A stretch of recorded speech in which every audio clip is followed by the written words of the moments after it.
Iran just bombed Qatar. Not a military base. Not a government building. Iran struck Ras Laffan, the world's largest liquefied natural gas export facility. A fire is burning at the complex right now. Qatar produces 20% of all the LNG on the planet. 20%. Gone offline. In a single missile strike. Gas prices are spiking globally as we speak. Qatar has expelled all Iranian military and security diplomats and given them 24 hours to leave the country. And President Trump has issued a direct threat. If Iran attacks Qatar's energy infrastructure again, the United States will, quote, massively blow up Iran's gas field. This is the most consequential energy attack in the history of this war. Subscribe and hit the bell right now. Iran just struck the facility that powers 20% of the world's gas supply. Energy markets are in freefall. You cannot afford to miss what happens in the next 24 hours. Let us start with what Ras Laffan actually is, because most people have no idea how significant this target is. Ras Laffan Industrial City sits 80 kilometers northeast of Doha on the Gulf Coast. It is the single largest LNG production and export hub on Earth. Every year it processes and ships liquefied natural gas that heats homes and powers electricity in Japan, South Korea, the United Kingdom, Germany, France, and across Asia and Europe. Qatar is the world's top LNG exporter, and Ras Laffan is the heart of that entire operation. Iran struck it with ballistic missiles.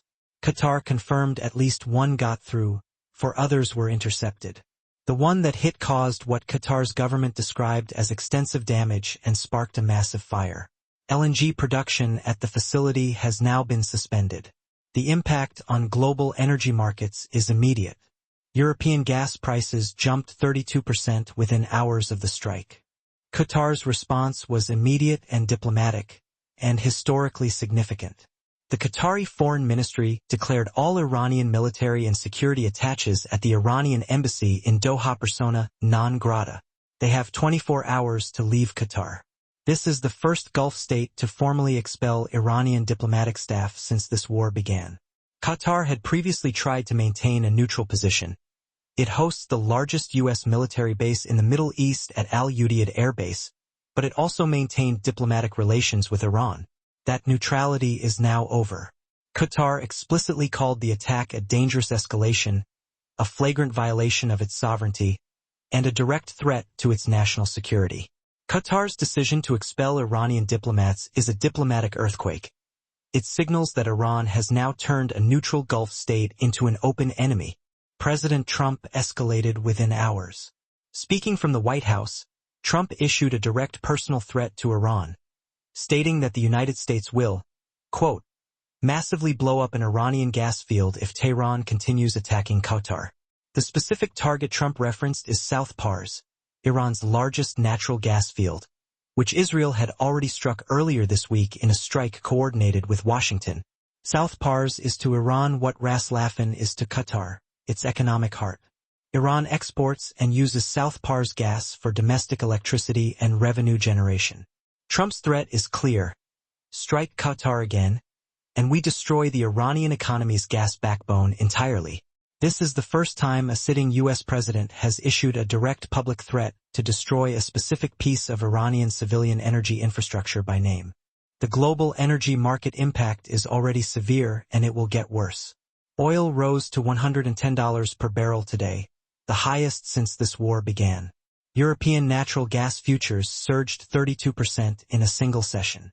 LNG shipping tankers are being rerouted away from the Persian Gulf, adding days to delivery times and further tightening supply. Japan, which gets nearly a quarter of its LNG from Qatar, has activated energy emergency protocols. South Korea is drawing down strategic reserves. Germany, which imports significant Qatari LNG as it continues to wean off Russian gas, is facing its second energy crisis in 4 years. The International Energy Agency held an emergency meeting today.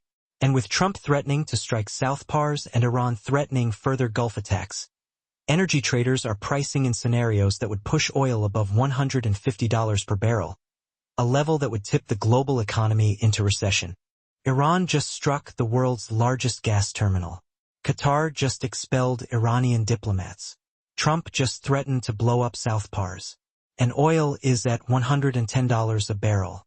This war just entered its energy phase, and the entire world will feel it in their electricity bills, their fuel costs, and their economies within days. Subscribe right now. We will be back the moment the next development breaks. Stay safe.